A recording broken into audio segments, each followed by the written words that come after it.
Salut mes chers. Dans cette leçon, Inch'Allah, on va essayer ensemble de dégager l'intérêt de la question de l'environnement à partir des informations qu'on va recueillir de cet article sous le titre « La plus grande centrale solaire du monde à Ouarzazate ». La plus grande centrale solaire du monde à Ouarzazate. Ouarzazate, la ville touristique, très connue par ses casbahs, comme celle de Taourirt, Aït Ben Haddou, Tamtart, Tlouat, etc. Aussi Ouarzazate, la ville cinématographique, le troisième studio cinématographique dans le monde. Très connu par ses studios et aussi les films qui ont été filmés à Ouarzazate. Ouarzazate encore, la ville minière, riche par ses mines, le cobalt, l'or, l'argent, etc. Aussi, dans cet article, on va découvrir un autre point de Ouarzazate. Ouarzazate. Quoi? Moi, Ouarzazate, je vais sauver la planète? Mais comment? Moi? Je vais sauver la planète? Ah oui, et aussi réduire la dépendance énergétique du royaume. Mais comment? C'est ce qu'on va découvrir dans cet article. Ouarzazate et l'environnement. Ouarzazate et l'environnement.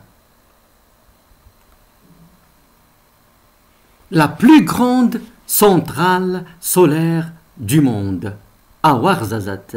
La plus grande centrale solaire du monde à Ouarzazate. L'AFD soutient le plan solaire marocain.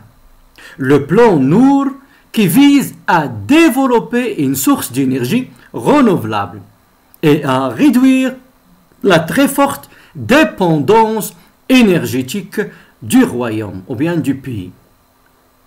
L'AFD soutient le plan Nour Ouarzazate, le plan Nour solaire marocain, le plan Nour qui vise à développer une source d'énergie renouvelable et à réduire la très forte dépendance énergétique du royaume. L'AFD, ça veut dire Agence française de développement. Le Maroc est doté d'une ressource solaire qui figure parmi les plus abondantes de la planète et ces zones désertiques sont particulièrement propices aux centrales solaires thermodynamiques. Ça veut dire que toujours on a le soleil au Maroc. La génération d'électricité avec des installations solaires thermodynamiques. Thermodynamique, ça veut dire transformer les rayons de soleil à une chaleur et après à une énergie. Et aujourd'hui considérée comme une solution d'avenir pour produire de l'électricité renouvelable. Le Maroc est doté d'une ressource solaire qui figure parmi les plus abondantes de la planète. Et ces zones désertiques sont particulièrement propices aux centrales solaires thermodynamiques. La génération d'électricité avec des installations solaires thermodynamiques est aujourd'hui considérée comme une solution d'avenir pour produire de l'électricité renouvelable. Ne disposons que de ressources en énergie fossile limitées. Ne disposons que des ressources en énergie fossile limitées comme le gaz, le pétrole, etc. Le Maroc dépend à 96% de l'extérieur pour son approvisionnement en électricité. Le Maroc dépend à 96% de l'extérieur pour son approvisionnement en électricité. Cette forte dépendance, on lui ajoute, elle est combinée aussi au coût cher des produits pétroliers, grève lourdement la balance commerciale et le budget de l'État.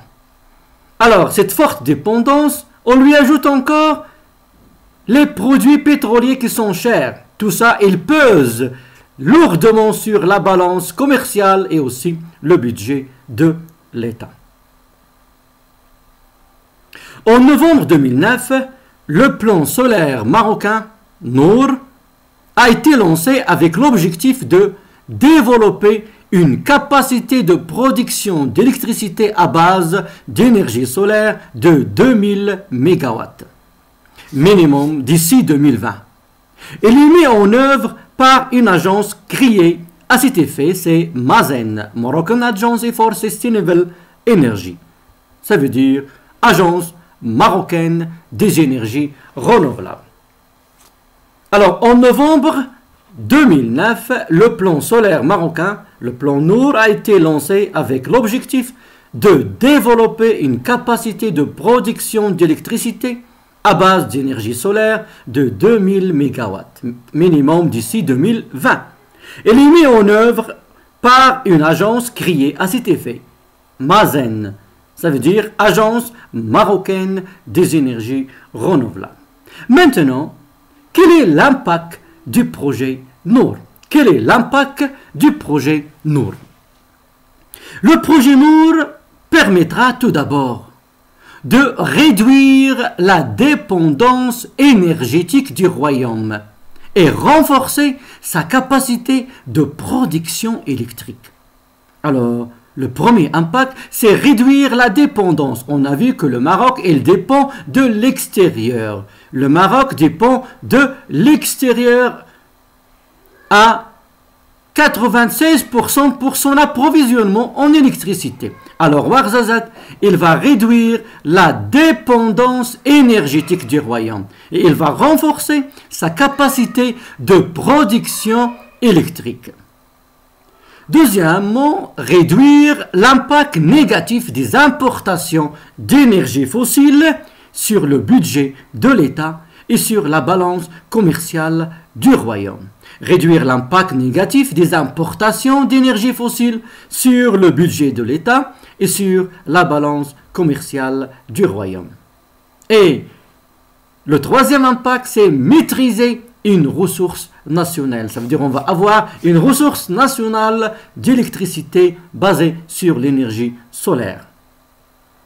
Et le quatrième impact, qui est un impact, on peut le classer aussi à l'échelon mondial, c'est réduire les émissions de gaz à effet de serre. Réduire les émissions de gaz à effet de serre. Le plan Nour 2 gigawatts permettra d'éviter l'émission d'environ 3,7 millions de tonnes de deuxième oxyde de carbone. Et je veux souligner 3,7 millions de tonnes de deuxième oxyde de carbone. Ça veut dire, dans le projet, Inch'Allah, au lieu d'importer, on va exporter l'électricité à l'étranger. Alors j'espère maintenant, mes chers, que vous avez compris l'intérêt de la question de l'environnement et aussi, vous avez compris aussi la centrale solaire Nour et comment elle va protéger notre planète à travers ce modeste article. En attendant la prochaine leçon dans laquelle, Inch'Allah, on va faire un exposé sur la centrale solaire Nour, Nour 1, Nour 2, Nour 3 et Nour 4 et aussi comment le fonctionnement de chaque partie du projet. En attendant, à bientôt, mes chers.